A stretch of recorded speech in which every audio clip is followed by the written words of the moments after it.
우리가 이렇게 한번 생각해 볼 때가 있는 것 같습니다. 나는 지금 무엇을 위해서 살고 있는가? 우리가 지금 하고 있는 일들, 매일매일마다 우리가 하고 있는 일들, 도대체 나는 무엇 때문에 이런 일들을 하고 있을까? 내가 우리 가족을 위해서 살고 있을까? 아니면 내가 뭔가 돈을 벌기 위해서 지금 난 이렇게 살고 있을까? 명예를 위해서 내가 사는 것인지, 또 성공을 하기 위해서 사는 것인지, 출세를 위해서 사는지, 또는 학생들 같으면 좋은 학교를 들어가기 위해서, 또는 뭐 그 후에 좋은 직장을 잡기 위해서라든지, 편안한 나의 삶을 위해서라든지 여러 가지 위해서 우리는 살아가고 있을 것입니다. 그런데 내가 지금 그렇게 생각하고 소중하게 여기는 것들, 그것을 위해서 내 생명을 바칠 가치가 있는 것인가? 그건 한번 우리가 다시 한번 또 생각해 봐야 될 것 같습니다. 돈을 많이 버는 것이 목적이었다면 돈을 벌기 위해서 생명을 바쳤는데, 돈을 많이 벌었는데 죽어버렸다. 그러면 그 돈은 결국 내가 다 쓰지 못하는 거죠. 성공하는 것이 내 인생 최대의 목적이다. 근데 목숨을 던져서 성공을 했는데 결국 그렇다면 죽었는데 성공한 것이 나한테는 아무 소용이 없는 것이죠. 내 생명을 바쳐서 내 자녀가 좋은 학교를 가기를 원하고 좋은 직장을 가기를 원해서 내 생명을 바쳤는데 결국은 그것이 이루어지고 난 다음에 내가 죽었다면 그것은 나한테는 아무 의미가 없는 것일 수 있습니다. 그래서 예수님께서도 천하를 얻고도 목숨을 잃으면 그게 무슨 소용이 있느냐고 말씀하셨습니다. 내가 아끼는 것을 위해서 생명을 줄 수 없다면 그것은 우리의 진정한 삶의 목적이 될 수가 없는 것입니다. 내 목숨을 내던질 수 없는 것들, 그것을 위해서 살고 있다면 우리는 진정한 삶의 목적을 위해서 가는 것이 아니라 헛것을 위해서 살고 있다는 말이 되는 것입니다. 내 생명을 바쳐서 내가 진짜 이루고자 하는 것, 진정한 삶의 목적, 그것이 바로 우리의 사명입니다. 물론 사명은 내가 원해서 하는 것이 아니라 주님이 원하시는 것을 하는 것이 사명입니다. 고린도전서 13장 말씀에 자기 몸을 불사르게 내어줄지라도, 즉 생명을 내어주더라도 사랑이 없으면 아무것도 아니라고 했습니다. 목숨을 내어주더라도 그것이 소용없는 것일 수가 있다는 것입니다. 그런데 우리가 그렇게 목숨을 걸고 살아갈 수 있는 그 소중한 가치, 목적, 사명을 위해서 살아갈 때 힘들기만 한 것이 아니라 거기에는 커다란 또한 상급이 있습니다. 하나님께서 우리에게 놀라운 상을 허락해 주십니다. 그냥 힘들게 고생만 하는 것이 하나님의 뜻이 아닙니다. 하나님 우리를 사랑하시기 때문에 이 세상에서 목숨을 던지지도 못할 만한 그런 시시한 것들을 위해서 살지 않고, 목숨도 아깝지 않은 것을 위해 살다가 최고의 상을 받으라고 우리에게 말씀하고 계십니다. 최고의 상을 받는 길로 걸어가라고 우리 모두를 초대하고 계십니다. 바로 그 비밀을 깨닫고 그 길로 끝까지 달려간 사람이 있습니다.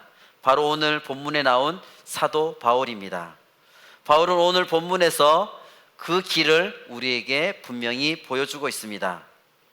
바울은 드로아에서 출발해서 아소까지 한 60여 킬로미터가 되는 그 먼 길을 혼자서 걸어갔습니다.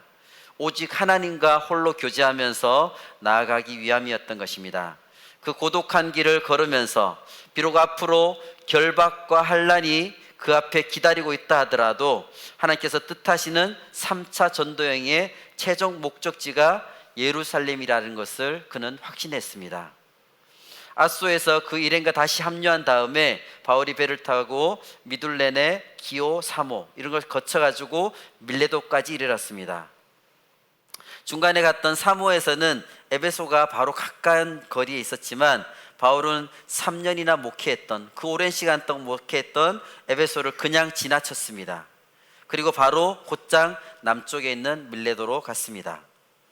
예루살렘으로 가는 것이 하나님의 뜻인 것을 그는 확신했기 때문에 조금이라도 지체하지 않고 오순절 전에 예루살렘에 도달하기 위해서 그렇게 했던 것입니다. 바울이 일행과 함께 도착한 밀레도는 그 당시에 이 소아시아 지역에서 에베소가 가장 큰 도시였고 그 다음으로 큰 도시였습니다. 그 당시에 많은 것들이 소문난 것들이 되게 많았고 볼 것들이 많았습니다. 그렇지만 바울은 밀레도에서 다른 곳들에 한눈을 팔지 않았습니다. 17절 말씀을 같이 읽겠습니다. 바울이 밀레도에서 사람을 에베소로 보내어 교회 장로들을 청하니, 바울은 밀레도에 도착하고 난 다음에 에베소로 사람을 보냈습니다. 한 50여 킬로미터 정도쯤 떨어져 있는 에베소로 사람을 보내서 에베소 교회 장로들을 밀레도까지 오게 했습니다. 자기가 가지 않고 장로들을 오게 했던 것입니다. 왜냐하면 내가 에베소에 직접 바울이 들렀다면 3년 동안 거기서 많은 사람들하고 교제하고 정들었기 때문에 한 사람 한 사람하고 교제하고 작별 인사를 나누고 오느라고 시간이 많이 지체될 것이기 때문입니다.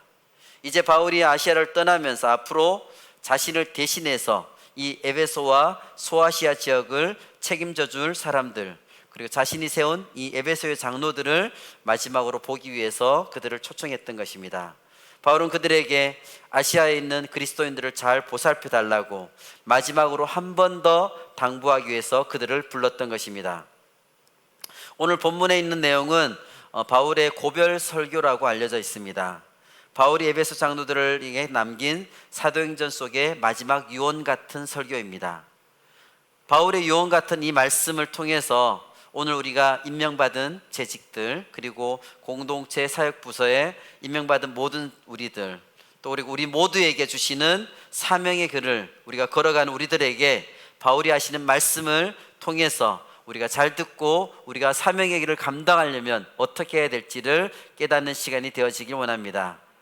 주님께 사명을 받은 우리들에게 하시는 말씀 첫 번째는 뭐냐면, 첫 번째, 주님께 받은 사명을 삶을 통해서 우리가 나타내야 될 것입니다. 18절 말씀을 같이 한번 읽겠습니다. 오매 그들에게 말하되 아시아에 들어온 첫날부터 지금까지 내가 항상 여러분 가운데서 어떻게 행하였는지를 여러분도 아는 바니. 바울이 요청해서 급하게 달려온 에베소의 장로들에게 자신이 에베소가 속해 있는 아시아에 첫 발을 내디딘 일에 자신이 어떻게 살아왔는지 여러분도 아는 바니 라고 고별 설교를 시작하고 있습니다. 그러면서 그 이어지는 내용이 19절 말씀을 같이 읽겠습니다. 곧 모든 겸손과 눈물이며 유대인의 관계로 말미암아 당한 시험을 참고 주를 섬긴 것과 유대인들의 온갖 모함으로 인해서 시련을 바울이 받았습니다. 그런 것에도 불구하고 모든 겸손과 눈물로 주님을 섬긴 것이라고 바울은 얘기하고 있습니다. 바울은 아시아에 머무는 동안에 특별히 이 3차 전도 여행 때 에베소에 3년 동안을 머물렀습니다. 온갖 시련과 도전이 그 앞에 있었지만 주님의 종으로서 바울은 그 자세를 흐트럼 없이 유지하면서 주님을 온전히 섬겼던 것입니다. 겸손과 눈물로 인내하면서 사명의 자리를 감당했다는 것입니다. 20절 말씀을 같이 읽겠습니다. 유익한 것은 무엇이든지 공중 앞에서나 각 집에서나 거리낌이 없이 여러분에게 전하여 가르치고. 바울은 에베소 사람들에게 유익하다고 여겨지는 것은 공개적으로든 아니면 개인적으로든 거리낌이 없이 전하여 가르쳤다라고 말하고 있습니다. 거리낌 없이 전하여 가르쳤다는 것은 내가 혹시 이 말을 했다가 내가 손해보는 게 아닐까? 불이익을 당하지 않을까? 해코지 당할지 않을까? 이런 것을 전혀 신경 쓰지 않았다는 것입니다. 오직 하나님께서 바울을 통해서 말씀하기를 원하는 그 말씀만을 전했다는 것입니다.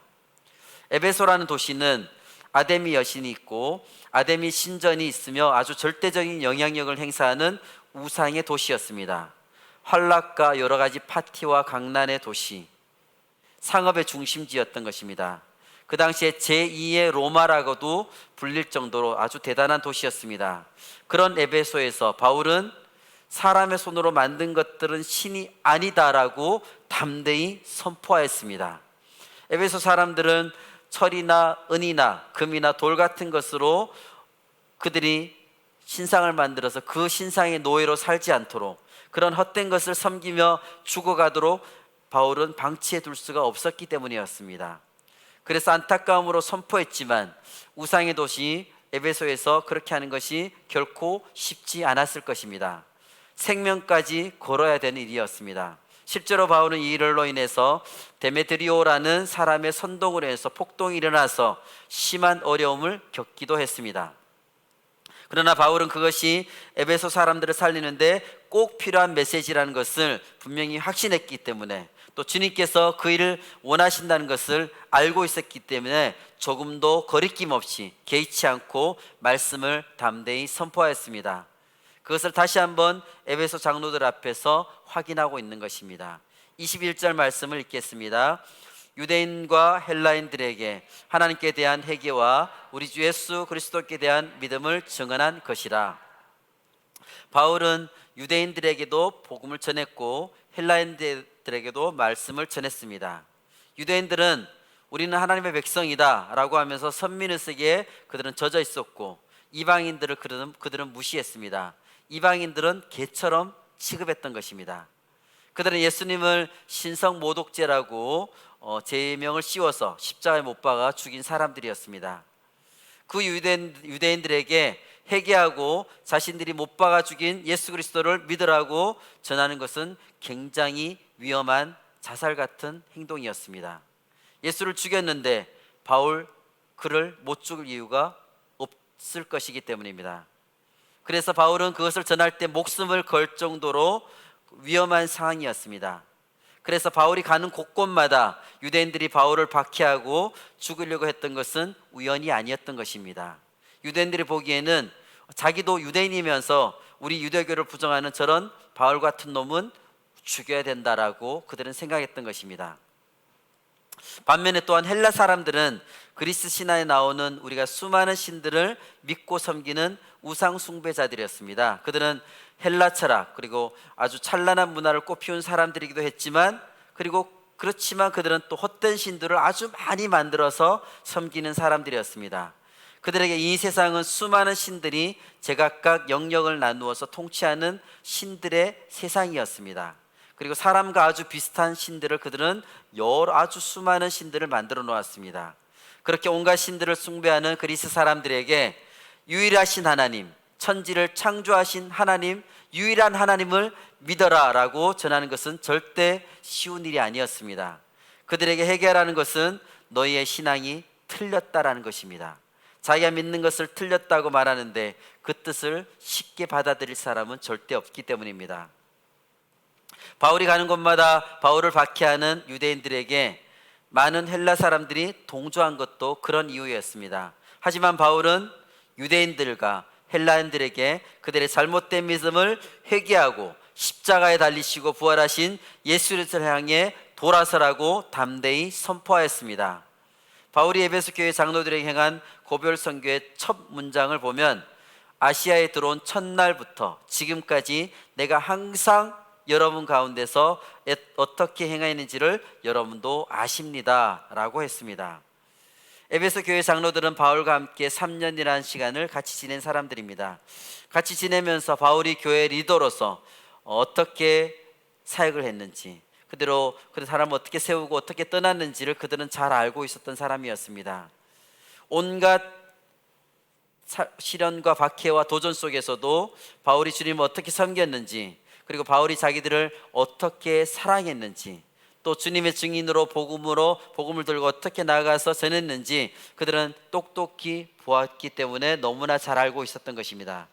그래서 바울은 그 에베소 장로들에게 고별 설교를 하면서 내가 어떻게 살아왔는지 여러분은 다 아십니다 라고 말하는 것입니다. 여러분이 나를 보고 겪어서 아는 대로 바울이 저렇게 훌륭한 사람이라고 생각하는데 그치지 말고 여러분도 복음의 증인으로 그렇게 살기를 원합니다 하는 마음으로 바울은 여기서 전하고 있었던 것입니다.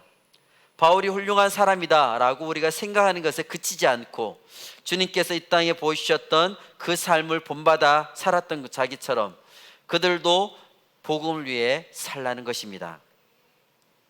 바울을 본받으라는 것이 아니라 자기가 열심히 주님을 본받은 것을 그대로 본받아서 열심히 주님을 따라 살라고 하는 것입니다. 왜냐하면 믿음은 단순히 머리로 아는 것이 아니라 삶으로 나타나야 되는 것이기 때문입니다. 주님이 주신 사명이 목숨을 걸 만큼 위대한 것이라면 분명히 우리 삶 속에 나타나야 된다는 것입니다. 우리가 아무리 자녀에게 기도하고 자라, 말씀 봐라 라고 해도 아빠 엄마가 맨날 기도하지 않고 말씀 보지 않고 드라마만 보다가 잔다. 그러면 아이가 보는 것은 우리 엄마 아빠는 말씀을 보는 것을 좋아하는 것이 아니라 드라마를 좋아한다. 아이들은 당연히 그렇게 생각할 것입니다. 아이들의 눈에는 부모의 삶을 통해서 부모가 중요하게 여기는 것들을 분명히 드러나게 됩니다. 마찬가지로 우리도 우리의 삶을 통해서 우리의 사명을 감당해야 된다는 것을 우리가 삶으로 증명해야 되는 것이, 그것이 바로 진짜라는 것입니다. 우리의 삶은 우리가 속일 수가 없습니다. 숨길 수도 없습니다. 삶 속에서 다 드러나게 됩니다. 특히 바울 같은 사람은 자기 삶이 모든 사람들에게 다 보여집니다. 그런데도 당당하게 내가 산 것을 여러분들이 아시지요?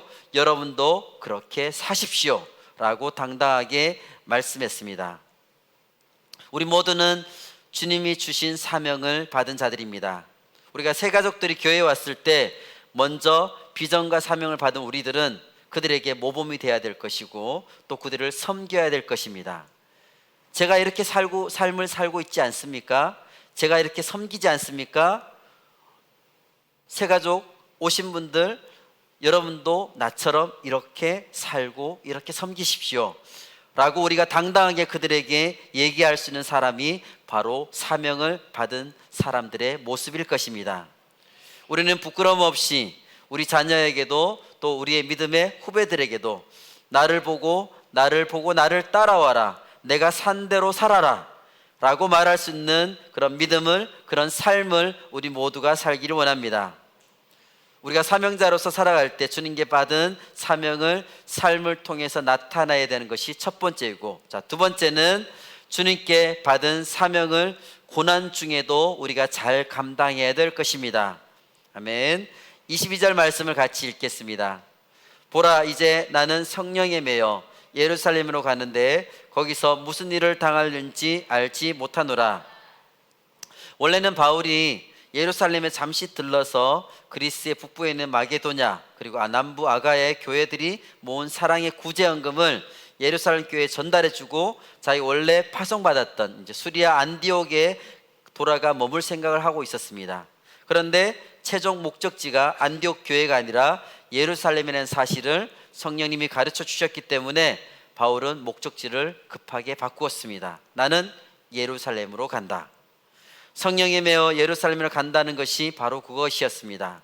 자기는 원래 안디옥으로 돌아가려고 했지만 성령께서는 거기가 아니라 예루살렘이라고 가르쳐 주셨다는 것입니다.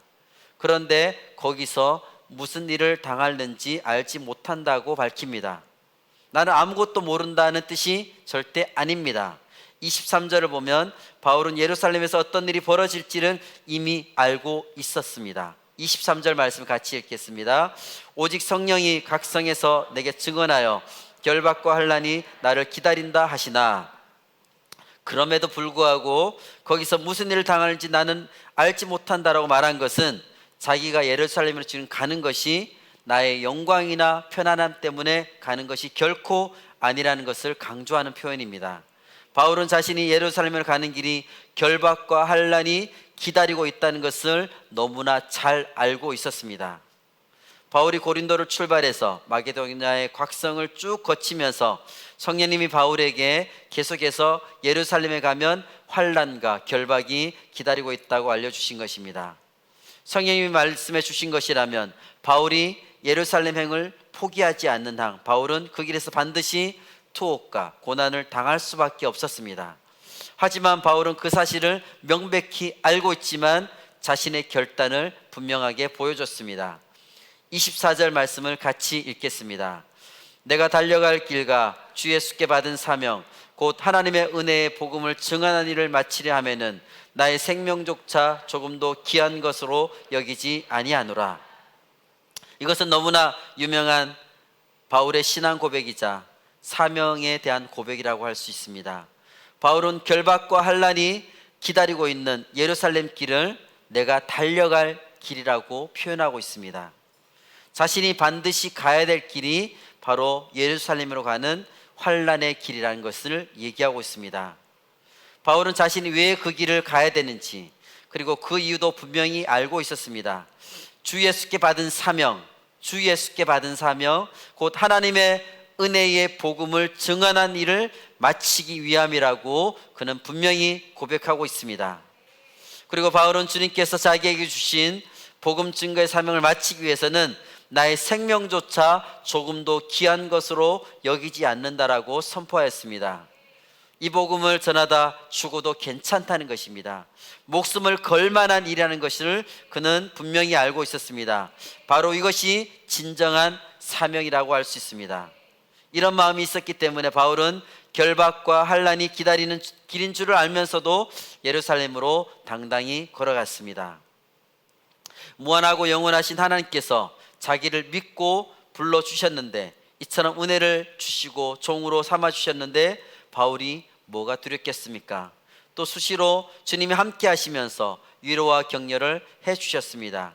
친히 예루살렘으로 가는 것을 인도하고 계신데 무엇이 그에게 두려울 것이 있겠습니까? 이제 예루살렘에 가면 어려움이 기다리고 있다고 하시지만 거기서 어떤 일이 벌어질까? 주님, 거기서 어떤 일이 벌어지겠습니까? 하고 기도하면서 그는 갔을 것입니다. 바로 참된 믿음이 바로 이런 것입니다. 하나님의 뜻 앞에서 자기 중심적인 의지를 내려놓는 것입니다. 내가 주인된 삶, 나 중심의 삶을 내려놓는다는 것은 나의 뜻과는 근본적으로 다른 하나님의 영원하신 하나님의 그 뜻을 내가 알기 때문에 내가 내려놓는다는 것입니다. 내 뜻보다 훨씬 더 귀한 주님의 뜻이 있기 때문에 그것을 확신하면서 나 중심의 삶, 내가 주인된 삶을 내려놓고 따라갈 수가 있는 것입니다. 바울은 주님으로부터 받은 사명, 곧 은혜의 복음을 전하는 사명을 다하기 위해서는 자신의 생명조차 조금도 귀한 것으로 여기지 않았다고 선포했습니다. 생명조차 귀한 것으로 여기지 않는다는 것은 생명을 아무렇게나 취급한다는 뜻이 아니라 이 세상의 그 어떤 시련과 도전도 주님의 부르심에 순종하여 따르는 자신의 거룩한 의지를 꺾을 수 없다는 것을 말하고 있습니다. 나는 반드시 주님의 뜻을 이루고야 말 것이다 하는 그의 귀한 결단과 헌신이 그 안에 있는 것입니다. 바울은 지금 에베소 교회 장로들을 앞에 두고 자신이 예루살렘으로 갈 때 결박과 환난이 기다리고 있지만 자신은 그 길을 끝까지 완주하기 위해서 자신의 생명조차 조금도 귀한 것으로 여기지 않는다고 고백하였습니다. 그것도 이 세상에서 에베소 장로들에게 직접 남기는 마지막 유언이었습니다. 그 의도가 무엇이었느냐? 난 이렇게 합니다. 여러분은 알아서 하십시오. 이것이 아니라 난 이렇게 갑니다. 그러니까 여러분도 이 길로 가십시오. 같이 이 길을 걸어갑시다 라는 것입니다. 그것이 바른 믿음의 길이라는 것입니다. 이런 개척자들에 의해서 이 사회가 변화가 되고 역사가 세워지고 미래와 교회가 새로워질 것입니다. 당시 에베소는 지금의 터키에서 가장 큰 도시였습니다. 교통과 상업의 요충지였고 환락의 도시이기도 했지만 모든 것의 중심지였던 것입니다. 고대 세계의 7대 불가사의 중에 하나인 아데미 신전도 거기에 있었습니다. 그러니까 항상 여기저기서 아데미 신전을 찾아오는 사람들도 늘 북적대고 관광객들이 항상 많았습니다. 요즘 웬만큼 인기 있는 관광지보다 훨씬 더 유명했던 곳이라고 할 수 있습니다. 우상과 돈과 향락과 패션, 온갖 볼거리, 흥미거리들이 가진 것이 그곳에 에베소에 있었습니다. 주님께서는 그곳에 바울을 통해서 거룩한 백성을 부르셨고 당신의 종으로 그들을 세우셨습니다. 이런 우상과 만몬과 향락, 타락의 도시인 에베소에서 주님의 증인으로 그들을 삼기 위해서 부르셨던 것입니다. 그래서 거기에 교회가 필요했던 것이고 교회를 세우신 것이고 주님의 증인으로서 그들에게 역할을 맡겨주신 것입니다. 그러나 그곳에서 부름받은 에베소 교회의 장로들의 입장에서 보면 그것은 사실 편안한 길이 절대 아니라 온갖 시련과 도전의 길이었습니다. 그래서 지금 바울은 그들에게 힘들고 생명을 거는 순간이 오더라도 이 길을 절대 포기하지 말라고, 예수님이 말씀하신 대로 진정 넓은 길이 아니라 좁은 길로 가라고 강조하고 있습니다. 그 길을 포기한다면 그것은 그 길로 인도해 내주신 주님의 구원의 부르심을 포기하는 것이다. 그건 어리석은 일이니까 주님께서 불러내신 이상 반드시 함께 해 주실 테니 믿음의 길로 담대히 나아가라. 두려움 없이 생명을 걸라 하고 강하게 선포하고 있습니다. 우리의 삶의 목표는 절대 잘 먹고 잘 사는 것이 아닙니다. 편안하게 사는 것이 삶의 목적이 아닙니다. 그런데 돈을 많이 버는 것이 우리의 삶의 목표가 된다면 어쩔 수 없이 우리는 물질을 섬기는 우상 숭배자가 될 수밖에 없습니다. 내가 원하는 그것이 정말 내 생명을 걸 만큼 가치가 있고 소중하고 하나님이 인정하시는 일이 아니라면 그것의 노예가 될 수밖에 없습니다. 물질이 내 주인이 된다면 그것은 자유로운 삶이 아니라 오히려 굉장히 부자연스럽고 우리가 속박을 당하고 구속받는 삶, 스트레스를 많이 받고 염려가 끊이지 않는 삶을 우리가 살게 된다는 것입니다. 우리 삶의 목표는 그런 것들이 아닙니다. 주님의 부르심을 따라 거친 광야에도 같은 이 세상을 걸어가는 것입니다. 주님이 주신 사명이 있기 때문에 힘들어도 우리는 이 길을 걸어갈 수가 있습니다. 분명히 고난과 어려움이 우리 앞에 있습니다. 그렇지만 주님이 함께 하시기에 그 길을 우리는 걸어갈 수가 있습니다.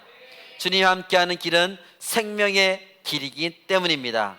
바로 그것을 위해서 우리에게 사명을 주셨고 우리를 이 자리로 부르셨음을 기억하시기를 원합니다.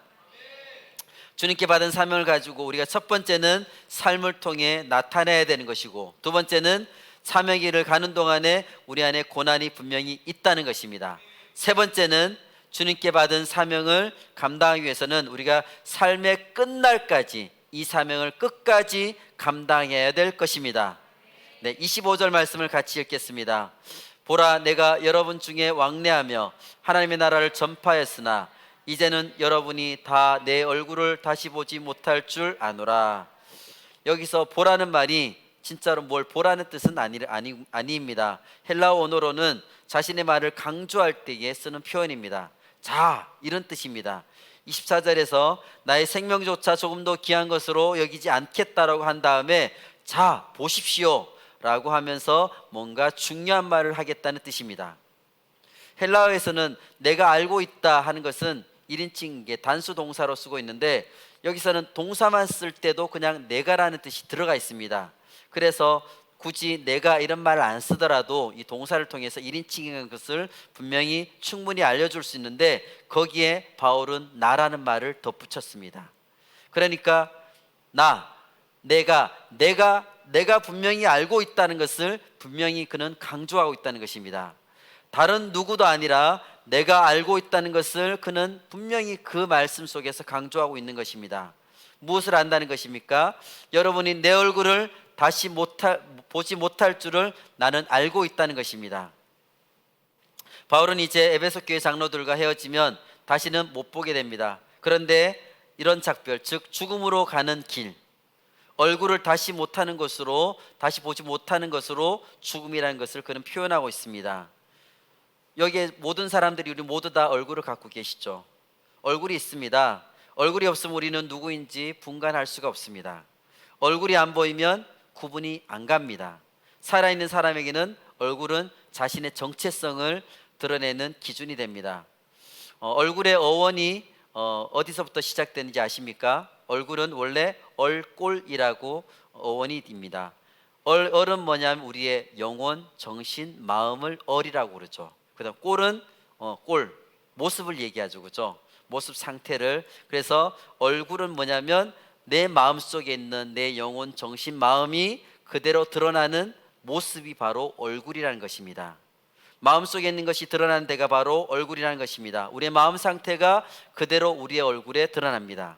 이런 의미에서 얼굴은 우리의 신체의 일부라기보다는 우리를 대표하는 우리의 모습이라고 할 수 있습니다. 그러므로 바울이 자신의 죽음을 가리키면서 다시는 자기를 보지 못할 것을 의미하면서 자기 얼굴을 보지 못한다라고 말한 것은 아주 지혜로운 표현이라고 할 수 있습니다.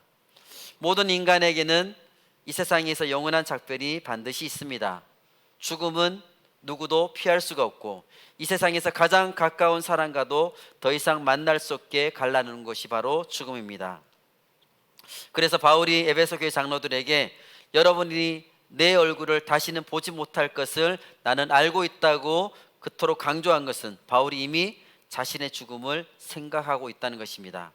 아마도 에베소 교회 장로들은 그 순간만큼은 바울이 금방 죽을 것이라고 생각하지 못했을 것입니다. 그러나 바울은 자신의 죽음을 예견하고 있었습니다. 바울은 에베소 교회 장로들에게 이 세상에서 마지막 유언을 남기면서 자신의 죽음을 예견하며 여러분이 나의 얼굴을 다시는 보지 못할 것을 내가 알고 있습니다 라고 말하고 있습니다. 이 유언을 통해서 바울이 에베소 교회 장로들의 마음에 새겨주기를 원했던 메시지가 무엇이었을까요? 다시는 보지 못할 내 얼굴을 똑바로 보라는 것입니다.